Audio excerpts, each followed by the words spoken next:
Aloha, this is Dr. Martina, and today's topic is the conventional wisdom that's been floating around since the mid-90s, and that is sex is essential to a relationship.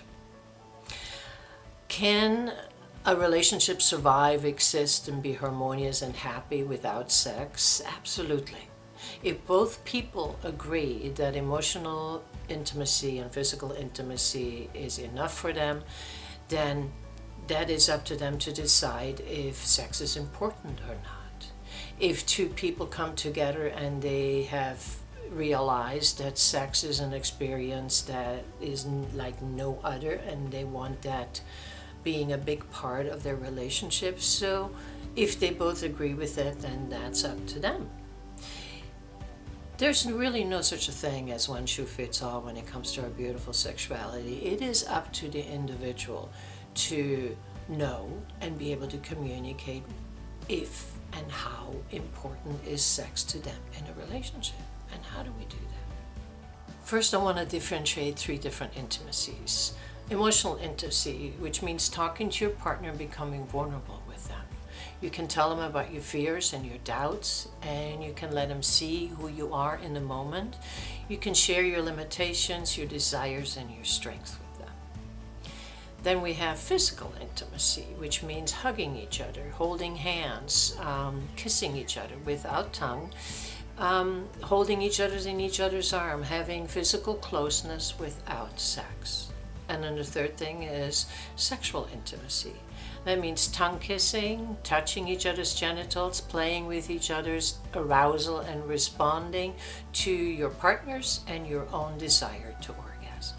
An argument can be made for any of these intimacies or all of them. It just depends what it is that you desire. I'm pretty sure we all have found ourselves in a relationship where one or all of these parts of the relationship were missing. Now, if we don't have the tools to communicate our unhappiness and how unfulfilled we are in a relationship, we stay stuck and we remain in a relationship that is unhealthy and is not really coinciding with our desires.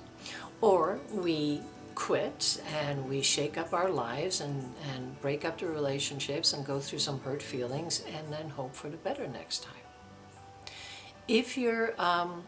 If sex is a big part of your relationship and you want to learn how to communicate that to your partner, then stay tuned. First, it requires an honest and vulnerable conversation with yourself. What does sex mean to you? Why do you enjoy sex? And is quality and orgasms vital to you? How about learning about sex? Are you open to doing the work it will take to get to know your body, to get to know each other's bodies? You have to be in line with your true desires, and that's what this inside talk will do for you. And then you're ready to talk to your partner. And don't wait too long. The longer you wait, the harder it gets, the more difficult it becomes. And may be understood, this is not a one and out situation. This talk is something that needs to happen as your relationship moves on, because things will change. Your surroundings will change, your health will change, your body changes, life changes, everything changes, your sexuality changes. But if you both have a strong interest in sexual intimacy, and if you're focusing on quality versus quantity, sex can become an essential part in your relationship, and it will make your relationship more stable and more harmonious. And the reason why I say more is you have learned the benefits a satisfying sex life brings to your physical and emotional health.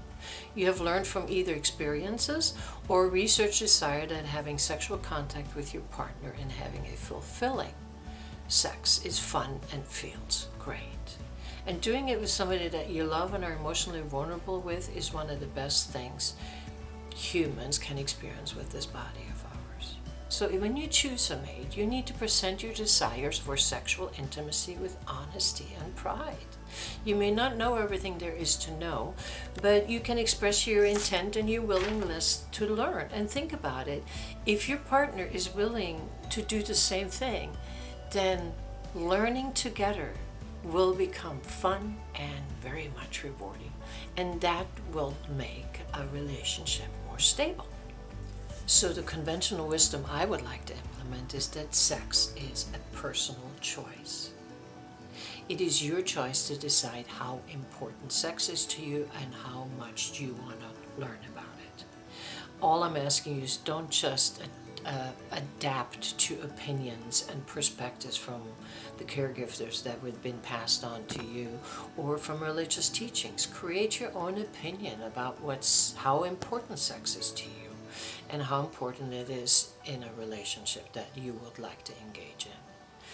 It is also your responsibility to focus on quality of sex over quantity. There's still a huge orgasm gap between the hetero man and the hetero woman.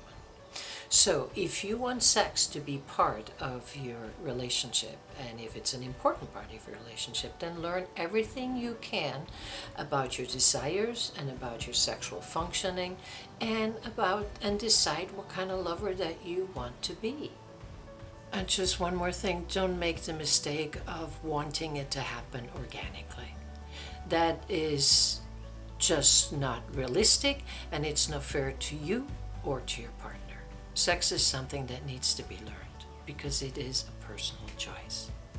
And if you need any help with that, please contact me, and I'm more than willing to help and to be here. You take care of yourself, and I'll see you next week.